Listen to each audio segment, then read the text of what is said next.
do you think January and February are usually bland months for movies? So January is pretty well always a dead zone for movies. Late August, September, usually pretty dead zone for movies. And the simple answer to it is just the flow of culture, in particular in the United States. Kids go back to school in January and in late August, September-ish. So there's this kind of flow of culture to where people usually get back into certain routines as a family, clubs kick back in. There's more things happening in January than in some other months that just pull people away from going to the theater. Likewise, back to school, August, September-ish, high school football season, all that stuff kicks off in that window of time. So you don't compete against culture. You think like Super Bowl beginning of February. Every year, there's a Sunday where no one is going to the movies. So you don't put out your big movie Super Bowl Sunday, which we're getting into February. But you just have an awareness of what is the ebb and flow of culture. And then you look at summertime. Kids are out of school. People are on vacation. They're taking time off from work.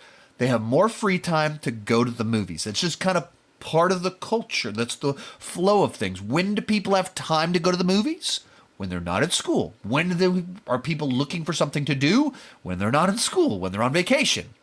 When's another time people are not in school? Christmas break. 2-3 weeks of a little bit of freedom time. Free time there. When are people not in school? Thanksgiving week.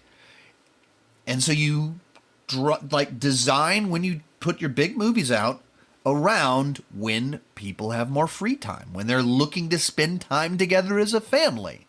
You just got to build it into it. And then likewise, when people are looking to go back to the gym, go to sports stuff.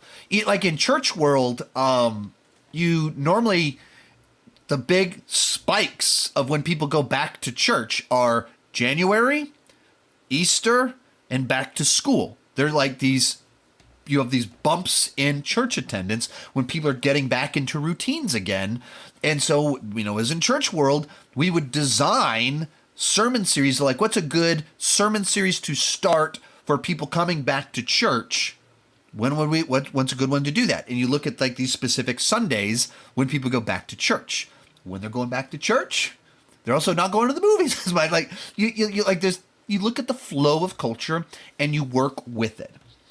And then some of it just becomes a self-fulfilling prophecy of people know January doesn't tend to have great movies, so you don't put out your great movie in January.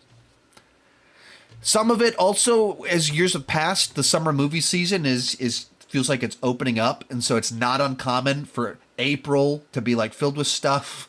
Sometimes March is normally a big month for movies. I don't know if that's a spring break thing. When people are on vacation, they're out of school, all of a sudden March, you have a bunch of big movies that come out.